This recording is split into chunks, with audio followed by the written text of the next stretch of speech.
Mudando um pouco de assunto.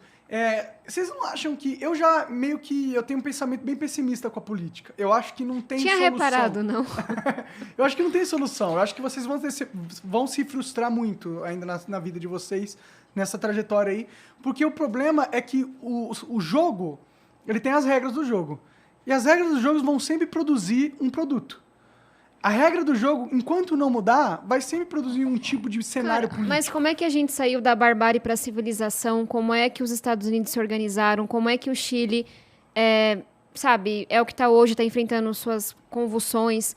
Como é que Portugal está super organizado? Foi através da política, as pessoas não nasceram assim. Eu já argumento que a política, ela ajuda, mais ou menos, atrapalha mais do que ajuda, mas quem faz isso acontecer, essa evolução social, é a cultura, é a mídia, as pessoas entendendo, a educação e a tecnologia. A política, na verdade, ele é um mal necessário ali no caso, entendeu? É tipo o que faz a engrenagem, é a engrenagem que mistura tudo, A gente nunca sabe? encontrou outro caminho que não é... Como um mundo, assim, sabe? Ser humano. A gente tem duas histórias. Uma é a da democracia, que é lenta, negociação, etc. A outra é do autoritarismo. E aí você pode falar de União Soviética ou você pode falar do nazismo. Mas a nossa democracia Milhões atual morreram não é nos dois, autoritária sabe? também? Já milhões não morreram na democracia, no Vietnã, milhares no caso, né? Tipo, eu não sei, eu acho que a nossa democracia atual, ela não é uma democracia de verdade. O sistema, ele é falho, o sistema tinha que mudar. Assim, a gente Não, tem mas uma calma, mas democracia é- que é mas, falha, calma, mas aí eu que é acho que- frágil, mas eu posso dizer o que eu penso no Brasil. Eu não poderia na União Soviética, eu não poderia na Alemanha nazista, assim como eu Mas não será que você pode poderia... falar aqui o que você pensa? Posso? Porque é difícil falar o que Você é pensa o aqui no Brasil. exemplo de quem fala o que pensa todos E os se fudeu dias. pra caralho por causa disso. Mas você nunca foi preso, nunca te mataram, monarca. Vê mais um aqui Pelo pra amor acompanhar de essa Deus. discussão, Mas por em favor. 2022, essa nossa régua fudeu, né? Eu tô te falando qual é a diferença principal. Mas mesmo assim, a gente Entre não vive um- num mundo onde eu posso falar o que eu quiser de verdade. Vou ficar igual o Igor aqui, Ô, só se caralho. você fala alguma coisa do STF pra você ver se você não tá fudida. Tá fudida. O Supremo Tribunal Federal já tomou decisões equivocadas. Ah, falei. Aí. Tá vendo o Concordo. jeito que ele tem que falar? Você entendeu? A gente não vive num cenário de liberdades plenas. Não na minha visão. O nosso sistema, ele tá totalmente falho. A nossa Constituição é Monark, falha. vamos E lá. isso tinha que ser reformulado de algum jeito. A sua fala não pode ferir a liberdade de outra pessoa.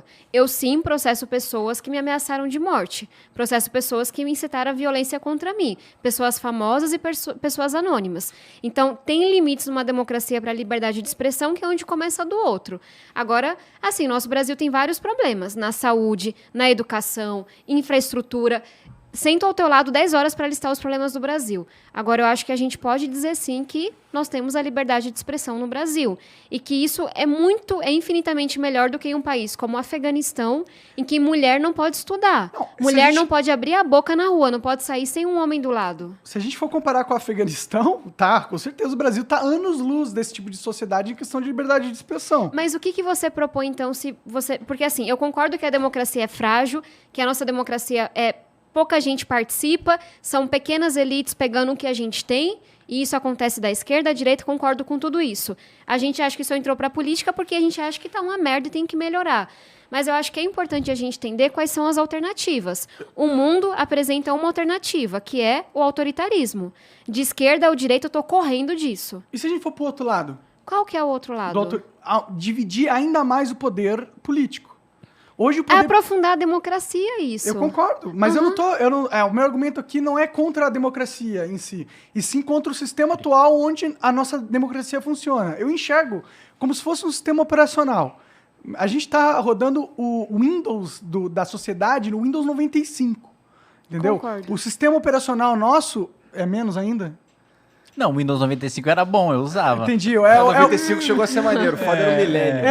A gente tá usando o Windows Milênio e a gente não sai dele, entendeu? Não, mas eu posso fazer uma pequena interferência? Manda. Eu acho o seguinte, eu já acreditei muito que um dos principais problemas do Brasil era o sistema político.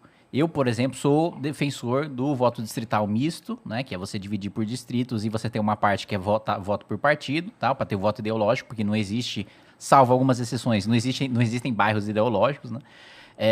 E sou parlamentarista, também acho que é um modelo superior, que é melhor do que... Mesmo a maior democracia do mundo está vendo os problemas do presidencialismo que é os Estados Unidos, e a Europa teve, na minha avaliação, experiências mais bem-sucedidas. Mas, depois de ter experiência no Congresso, né, aí quase terminando aí meu primeiro mandato, eu acho que o nosso problema não é o sistema político.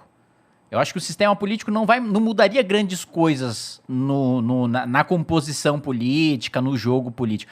O grande problema nós estamos num país extremamente pobre, e apesar de ter um discurso muito difundido de que a gente está num país rico, estamos num país rico, não, a gente está num país pobre. E esse país extremamente pobre, o eleitor não sabe qual é a função de um deputado federal. E por não saber qual é a função de um deputado federal, ele acha, e assim, eu não tô culpando ele, porque se eu fosse ele, eu teria a mesma atitude. Ele acha que o deputado que está inaugurando uma creche, um hospital, etc., uma obra no bairro dele, é um deputado que trabalha. Se eu fosse ele, eu faria a mesma coisa. Eu tô vendo um político trazer uma obra que traz benefício para mim, eu vou votar nele. Mas qual que é o problema? Esse político que tá trazendo a obra para mim, só tá trazendo a obra para mim porque ele tá vendendo o voto dele pro governo federal. Então o problema não é o sistema político, o problema é que a gente tá num país pobre, que a gente tá num país tão pobre que o sujeito tem que pensar mais na própria sobrevivência do que no sistema político.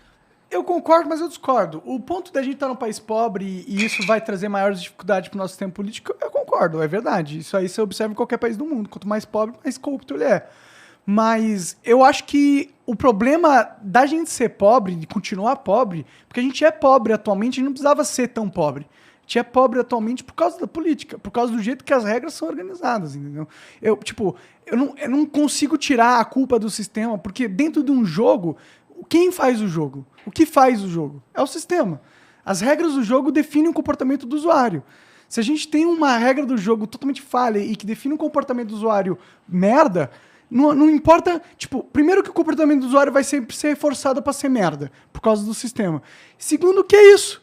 Tipo, a sua dependência de evolução seria a gente ter educação aqui. Monark, todo mas não sistema vai ter é esse sistema hackeável. famoso. Todo sistema é hackeável. Mas e o que dá para ser fazer menos com hackeável. esse sistema... Mas esse é muito hackeável. Esse é que até nisso são incompetentes. Por isso que é a minha crítica, entendeu? A minha crítica é o sistema de representatividade atual é um sistema totalmente ultrapassado.